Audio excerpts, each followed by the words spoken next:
Suzanne Lebeau.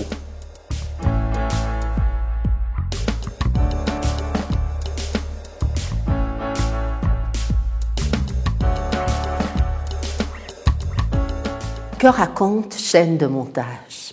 C'est difficile à dire parce que même pour moi, ce texte-là, je ne l'ai pas voulu. Je ne l'ai pas cherché, je ne l'ai jamais senti venir. Il a surgi tout à fait comme une urgence, comme une nécessité. Il s'est imposé de lui-même dans un parcours qui ne le prévoyait pas, qui ne l'a même pas vu venir.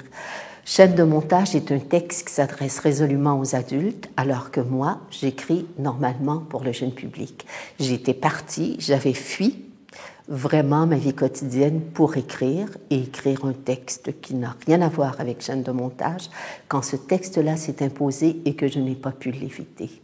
Il raconte, si on peut dire, le point de vue de vous, de moi, de n'importe qui habite, qui vit au Nord, sur un fait divers qui s'est passé dans un pays émergent.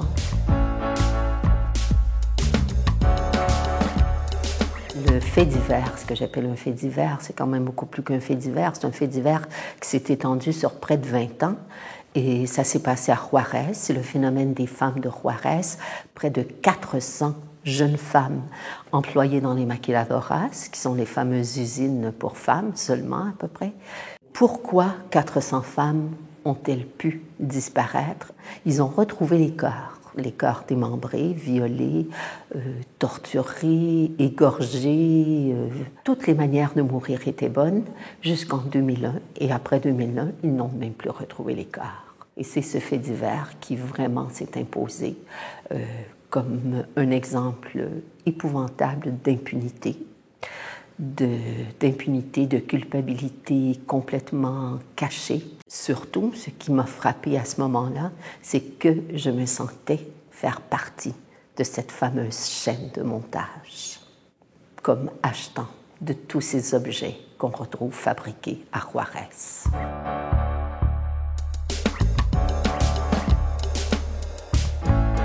Dramaturgie en dialogue, c'est vraiment la rencontre avec le public. Il ne faut pas oublier que le théâtre est un art très particulier où le spectateur est assis dans une salle, il est captif et il doit, du premier mot au dernier mot, être complètement pris et suivre rigoureusement ce qui se passe. Il faut dire qu'à travers le CAAD, j'ai déjà eu accès à un atelier dramaturgique qui m'a permis de travailler le texte avec une conseillère dramaturgique, une actrice qui jouait le texte et un metteur en scène. Et ce qui m'a permis de structurer ce propos, ce que j'appelle vraiment du premier au dernier mot. Et la rencontre avec le public est très salutaire, très attendue, avec impatience et nécessaire dans ce processus.